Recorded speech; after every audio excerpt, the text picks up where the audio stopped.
अस्सलाम वालेकुम टाठियो शुरो गॉड थोयू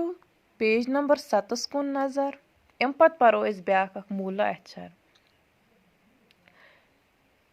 मिसाल वुचित बरियो कालम अल्फस मज दिन आमचन शक्लन रंग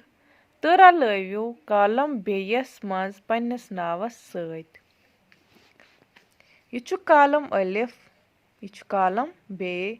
अल्फस मज शक्ल दिन आमच तो बेस मज इहिंद नाव आमत दिन कालम अल्फस मज शक्ल यम पन्न नावन सत रलावन यिथकन जन इम गोडनिच मिसाल हमच यह शक्ल अम्ब यह पन्निस नावस सत जुड़ित या यह इम पन्निस नावस सत जुड़मज अम पत ब्याक शक्ल यह जुड़ावन पन्निस नावस सत बाल अम पत त्रीम शक्ल यह ब्योर यह जुड़ावन पन्निस नावस सत तो यह चूरिम शक्ल अस्तान यह जोड़न यथ सत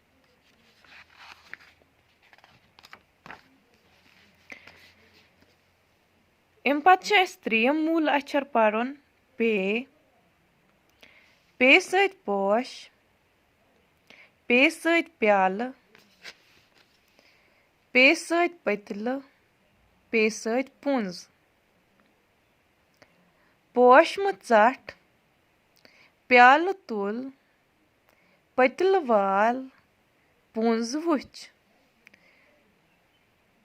पोश इसको हम फूल कहते हैं या फ्लावर कहते हैं प्याल आपको तो पता ही है जिसमें हम चाय पीते हैं इसको हम उर्दू में कूज़ा भी कहते हैं। इसके बाद है ये पतीला बर्तन कह सकते हैं पतीला कह सकते हैं और हम इसको इंग्लिश में यूटेंसिल भी कह सकते हैं। इसके बाद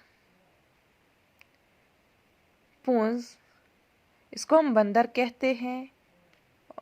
या हम इसको मंकी कहते हैं। पोश मत चाट फूल मत काटो प्याल तुल प्याली उठाओ कप उठाओ कूज़ा उठाओ पतल वाल बर्तन उतारो पूंज वुच बंदर देखो बे एक फिर पढ़ो पे सत पोश पे सत प्याल पे सत पतल पे सत पुंज पोश मत ज़ट प्याल तुल पतल वाल पुंज वुच।